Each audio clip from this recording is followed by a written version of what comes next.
kembali berlatar belakang di zaman Edo, Jepang, sekitar tahun 1700-an. Dan di cerita kali ini, seorang samurai bernama Uryu Shinbei terpaksa harus menjadi ronin, juga diusir ke pengasingan setelah ia tak bisa mentolerir korupsi birokrasi dan ketidakadilan yang dilakukan atasannya, yang juga ayah tiri sahabatnya sendiri.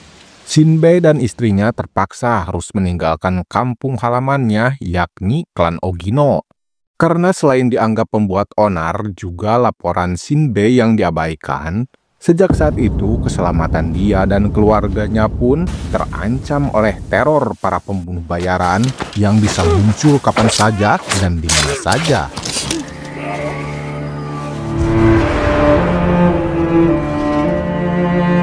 Hingga di kemudian hari, rasa bersalah kini menghinggapi benak Shinbei.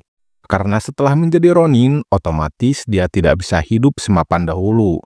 Bahkan samurai itu mulai mengkhawatirkan kondisi istrinya, yakni Shino, yang penyakitan.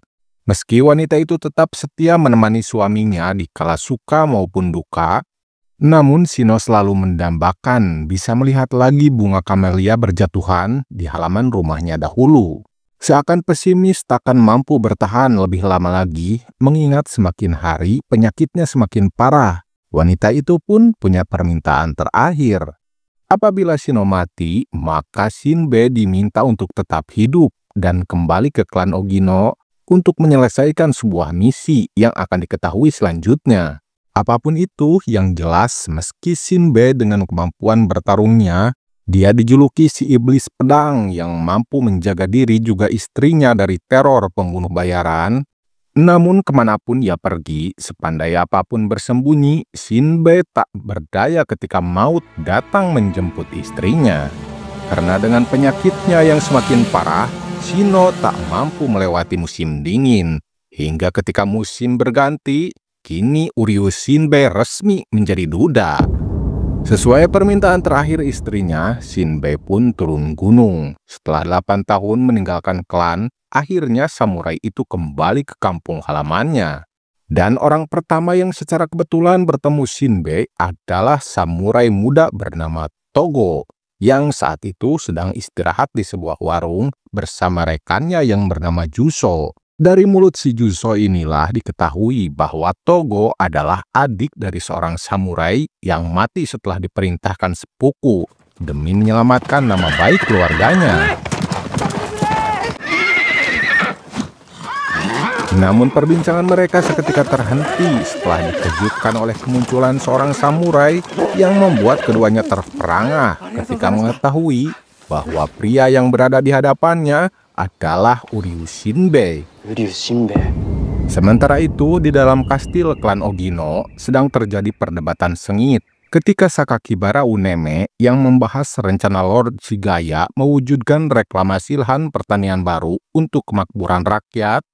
Namun rencananya ditentang oleh Ishida Genba, penasihat senior yang berpendapat proyek reklamasi lahan akan membahayakan pembendaharaan. Menurutnya lebih baik mereka tetap mengandalkan Serikat Tanaka sebagai penghasil kertas, bahkan berinvestasi lebih banyak lagi untuk kemakmuran klan. Meski Uneme berpendapat bahwa hasil penjualan kertas hanya menguntungkan segelintir orang, terutama petinggi klan seperti Genba.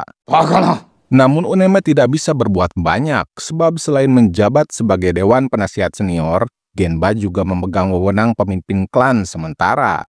Karena diketahui saat itu mereka sedang menunggu kedatangan Lord Shigaya Masaye, sosok pemimpin muda yang baru saja dilantik dari Edo. Di situ pula diketahui bahwa Uneme menjabat sebagai penasihat yang ayah tirinya meninggal terbunuh setelah kasus korupsinya terungkap. Dan Genba yang sepertinya tersinggung mulai mengancam Uneme bahwa pemuda itu bisa kehilangan jabatannya kapan saja apabila tetap bersikeras. Bahkan Genba menganjurkan agar Uneme mau diajak kerjasama kecuali ingin bernasib sama seperti teman-temannya. Namun Genba belum tahu bahwa sebenarnya Uryu Shinbei sudah kembali berada di klan Ogino bersiap untuk menuntaskan misinya. Bahkan tempat pertama yang Shinbei datangi adalah Hirayama Dojo, padepokan tempat di mana dulu dia dan 3 teman lainnya ditempa dan dibesarkan. 8 tahun menghilang membuat murid-murid baru di padepokan itu tentunya tak mengenali siapa sosok samurai yang sedari tadi sudah berada di sana. Kecuali seorang pemuda yang sepertinya pelatih mereka. Kemudian ia memerintahkan salah seorang muridnya untuk menyambut Shinbei, tentunya dengan cara seorang pendekar. Si pelatih yang kemudian diketahui bernama Hirayama Jugoro itu ternyata adalah putra dari mendiang guru Shinbei. さすがは鬼のしんべヱ。 Dan dari keterangan pemuda itulah diketahui bahwa 6 bulan setelah Shinbei meninggalkan klan, atasannya yakni Sakakibara Heizo, kepala keuangan yang diduga menerima suap dari Serikat Tanaka itu, baru diperiksa. Namun beberapa hari kemudian dia ditemukan terbunuh dalam perjalanan pulang dari persidangan. Dan guru Shinbei yang saat itu masih hidup pun sempat melihat luka tebasan pedang di tubuh korban, maka beliau pun memastikan bahwa pelakunya menggunakan teknik Hirayama Dojo, yakni tebasan capung. Teknik tebasan mematikan yang hanya dikuasai oleh 4 sekawan termasuk Shinbei. Kecurigaan semua orang pun mengarah kepada 4 sekawan itu. Hingga kemudian Sakashita Genoshin sebagai perwira tertinggi dituntut bertanggung jawab dengan cara sepuku dan berhasil meredam situasi sekaligus menjaga nama baik keluarganya. Sementara itu, Ishida Genba baru mendapatkan laporan dari si Juso tentang Urius Shinbei yang kembali ke klan Ogino.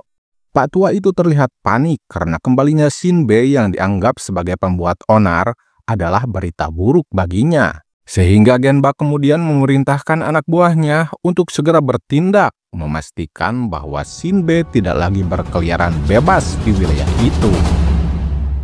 Sementara orang yang sedang mereka bicarakan, keesokan harinya mendatangi kediaman keluarga Sakashita. Keluarga mendiang istrinya yang kini tersisa 2 orang, yakni Togo dan kakaknya Satomi. Meski awalnya Togo bersikap ketus karena dia pikir kematian kakak lelakinya karena terlibat kekacauan 8 tahun silam yang ditimbulkan oleh laporan Shinbei.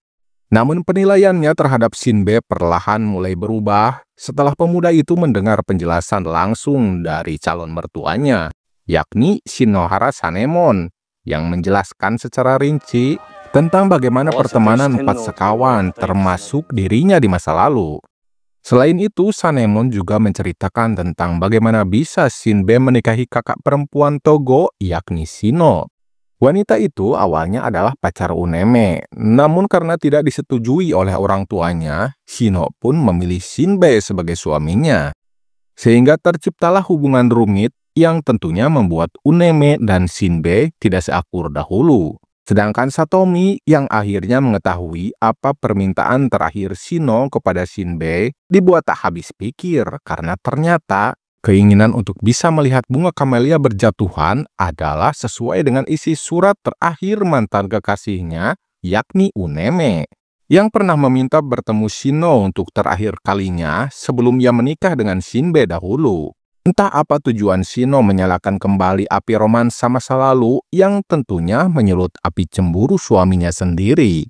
Dan yang membuat Satomi lebih heran bercampur iba ketika mengetahui Shinbei akan tetap menghargai permintaan terakhir istrinya. Meski pedih rasanya mengetahui sampai menjelang ajalnya Shino masih merindukan mantan kekasihnya. Bahkan lebih dari itu, sebenarnya Shino meminta Shinbei agar mau membantu Uneme. Dan itulah misi yang sebenarnya harus dia tuntaskan. Namun karena saat itu keluarga Sakashita tidak lagi menempati rumah yang dahulu sebelahan dengan rumah keluarga Sakakibara, jadi untuk menyaksikan bunga kamelia berjatuhan, Shinbei bisa melihatnya ketika mendatangi rumah Uneme. Selain itu, dia juga harus menunggu sampai tahun depan, maka sejak saat itu Shinbei tinggal bersama keluarga Sakashita. Meskipun rasa iba Satomi kepada si duda sepertinya perlahan berubah menjadi kagum yang tak bisa ia hindari sebagai seorang wanita lajang. Dan Togo pun tak mampu melarang ketika menyaksikan kedekatan Satomi dengan Shinbei. Bahkan samurai muda itu mulai menyadari bahwa tak ada gunanya membenci Shinbei yang sudah menganggapnya seperti keluarga sendiri.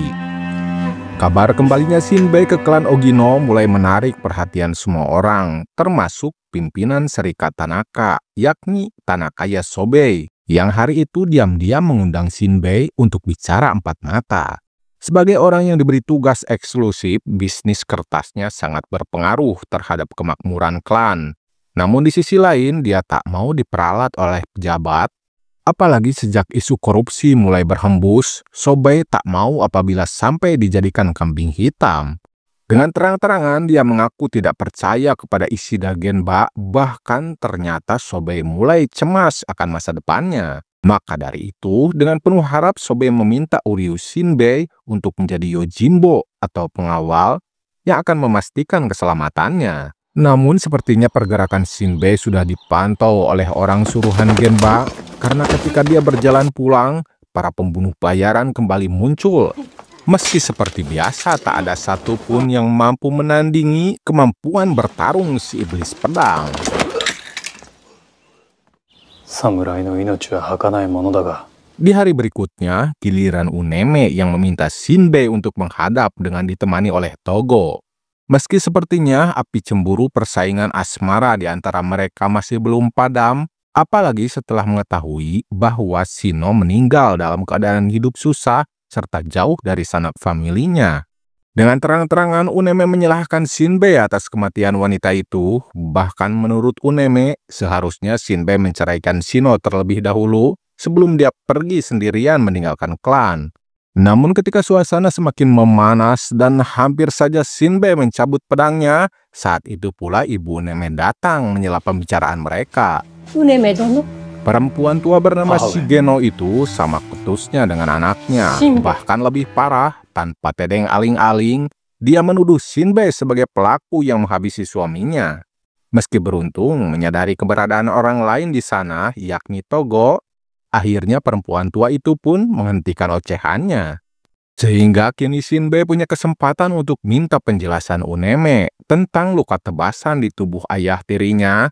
Karena dengan bungkamnya Uneme membuat Shinbei yakin bahwa teman lamanya itu merahasiakan sesuatu. Apalagi ketika dia mulai melunak dan akhirnya meminta Shinbei untuk menemuinya kembali di kemudian hari. Sebenarnya Uneme pun menaruh curiga kepada Ishida Genba bahwa patua itu ikut terlibat, bahkan bisa jadi dia dalang di balik kasus korupsi tersebut. Namun selain Uneme tidak punya bukti kuat untuk menyeret Genba, patua itu juga punya kartu as Uneme yang apabila kasus kematian ayahnya terungkap, maka bisa jadi membahayakan jabatannya sendiri. Berbeda dengan Shinbei yang sama sekali tidak takut kehilangan jabatan, bahkan dengan hidup bebas seperti sekarang, Shinbei lebih leluasa untuk bergerak. Apalagi ketika saat itu dia mulai bertugas sebagai pengawal Tanakaya Sobei, yang kemudian tanpa diminta pun akhirnya ia menunjukkan sebuah gulungan surat penting. Menurutnya nasib Serikat Tanaka ada di dalamnya, bahkan surat itu pula yang bisa menentukan masa depan klan Ogino. Sepertinya Sobei menilai dengan kembalinya si iblis pedang, kasus korupsi yang sekian lamanya seakan tenggelam akan kembali mencuat ke permukaan. Sehingga ia mulai curiga bakal ada orang yang sangat menginginkan surat perjanjian bisnis tersebut. Hingga malam tiba, kecurigaan Tanakaya Sobei pun terbukti. Ketika saat itu Shinbei lengah, baru saja bersiap untuk menyantap hidangan makan malam, tiba-tiba saja ia dikejutkan oleh teriakan Sobei dari dalam gudang. Sang Yojimbo pun segera bertindak sesuai tugasnya. Tak perlu waktu lama, 3 orang yang diduga pencuri dan sempat menyerang Sobei berhasil dilumpuhkan. Meski sayangnya, 1 orang lainnya berhasil melarikan diri. Alih-alih mengejarnya, perhatian Shinbei lebih tertuju kepada Tanakaya Sobei yang mengalami cedera. Dan yang paling penting, surat rahasia itu kini aman di tangan Shinbei. Sesaat kemudian, orang yang berhasil lolos sudah kembali menghadap tuannya, yang ternyata adalah Ishida Genba. Namun patua itu dibuat geram merasa tertipu setelah mengetahui bahwa surat yang berhasil dicuri anak buahnya ternyata hanya selembar kertas kosong. Kini Genba mulai cemas apabila surat yang asli sampai diketahui publik, apalagi kalau sampai ke tangan pemimpin klan. Kabar serangan terhadap Serikat Tanaka pun sampai ke telinga Shinohara Sanemon. Dan ia pun yakin itu semua ada hubungannya dengan kembalinya Shinbei, yang di setiap kemunculannya identik dengan keributan, selalu membuat pejabat korup ketar-ketir. Bahkan kini Sanemon kembali bersemangat mengajak Uneme untuk bersama-sama mengungkap keterlibatan Genba dalam kasus korupsi tersebut. Namun Ishida Genba pun tidak tinggal diam. Terbukti ketika suatu hari Satomi mulai mencemaskan Togo yang tak kunjung pulang setelah pergi berpatroli, hingga sesaat kemudian Shinbei mendapatkan surat undangan dari Ishida Genba yang memerintahkannya untuk menghadap.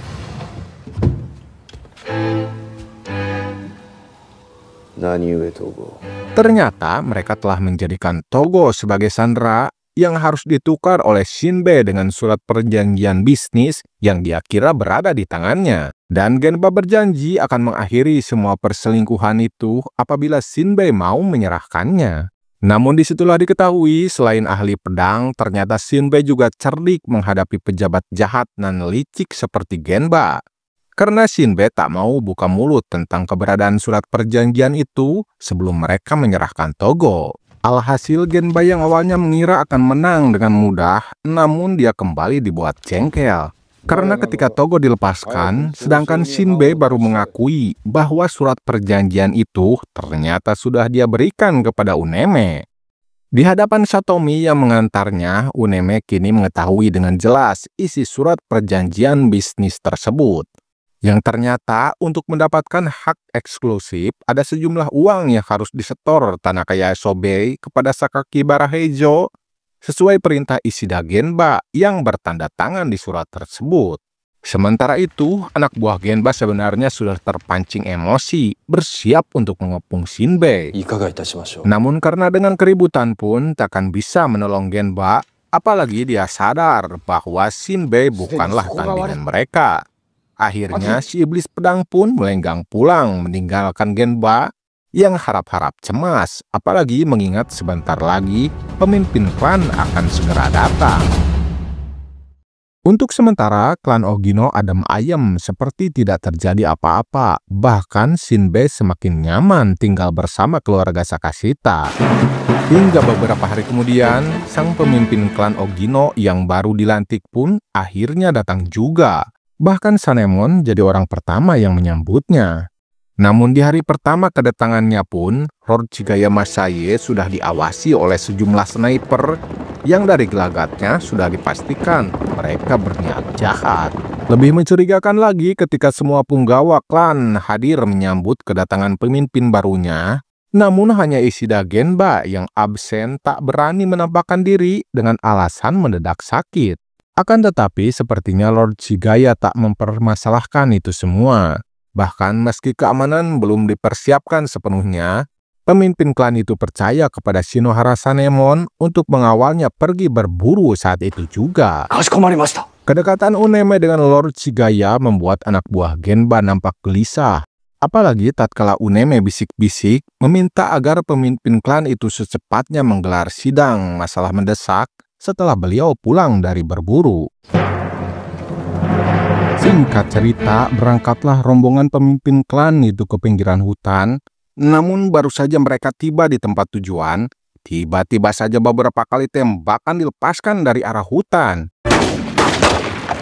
Meski Lord Chigaya yang pasti jadi target utama mereka hanya mengalami luka ringan, namun naas, Sanemon yang berada tepat di belakangnya mengalami luka tembak serius. Di detik-detik sebelum dia menghembuskan nafas terakhirnya, Sanemon akhirnya menceritakan rahasianya kepada Togo tentang siapa pembunuh Sakakibara Heijo yang ternyata setelah kasus korupsinya terungkap, Uneme sebagai anaknya merasa malu dan kalap menyerang ayah tirinya, namun Genoshin, kakaknya Togo, segera mendahuluinya. Genoshin rela mati demi sahabatnya karena dia pikir klan Ogino lebih membutuhkan Uneme daripada dirinya. Dan setelah meminta Togo berjanji untuk menjaga anak-anaknya, akhirnya Sanemon pun menghembuskan nafas terakhirnya. Akan tetapi, insiden penyerangan terhadap pemimpin klan itu dijadikan alasan oleh Genba untuk kembali menekan Uneme, yang dianggap harus bertanggung jawab atas pelanggaran keamanan. Sehingga sejak saat itu pula Genba menjadikan Uneme sebagai tahanan rumah, memastikan dia tidak pergi kemana-mana. Beruntung kabar itu segera sampai ke telinga Shinbei, yang saat itu juga segera berangkat menemui Uneme dengan niat sekalian melihat bunga kamelia di depan rumahnya. Lagi-lagi Shinbei sempat terbawa emosi mengingat betapa tidak berharganya dia sebagai seorang lelaki ketika Shino memilihnya sebagai seorang suami. Namun di akhir hayatnya, wanita itu masih mendambakan mantan kekasihnya.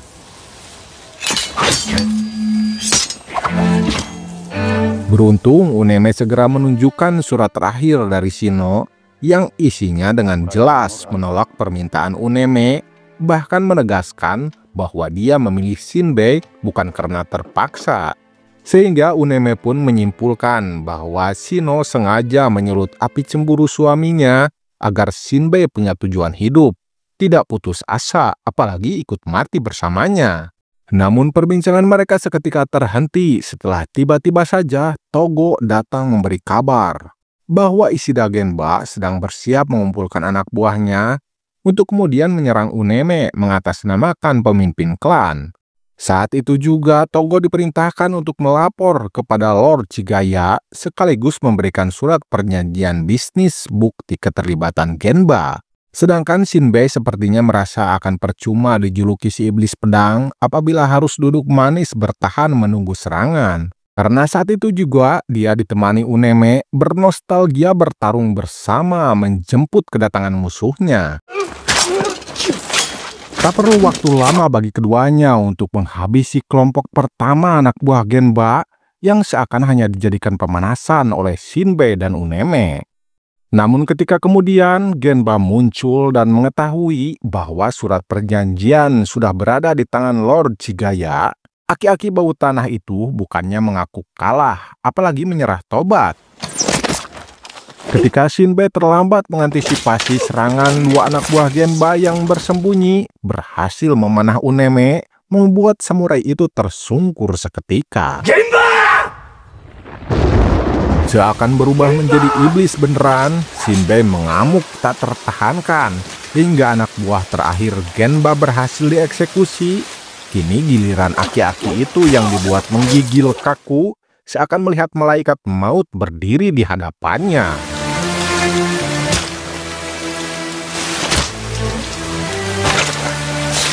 Ishida Genba, si pejabat korup, akhirnya berpindah alam, dan kini giliran Lord Chigaya Masaye bertindak sebagai pemimpin yang bijak.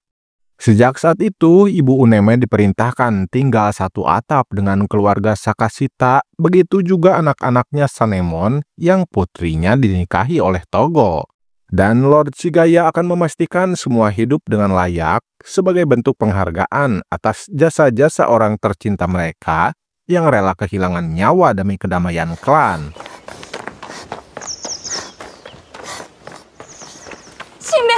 Sedangkan Shinbei yang awalnya tetap ingin meninggalkan klan, namun setelah Satomi yang tak mau selamanya melajang pun akhirnya menawari kakak iparnya untuk turun ranjang. Akhirnya Shinbei pun berjanji suatu saat akan kembali untuk menuruni ranjang yang Satomi tawarkan, dan cerita ini pun tamat. Jangan lupa like, subscribe, juga ramaikan komennya untuk semangat saya upload video-video selanjutnya. Saya Adrik Bilo turunan Mandala pamit, permios.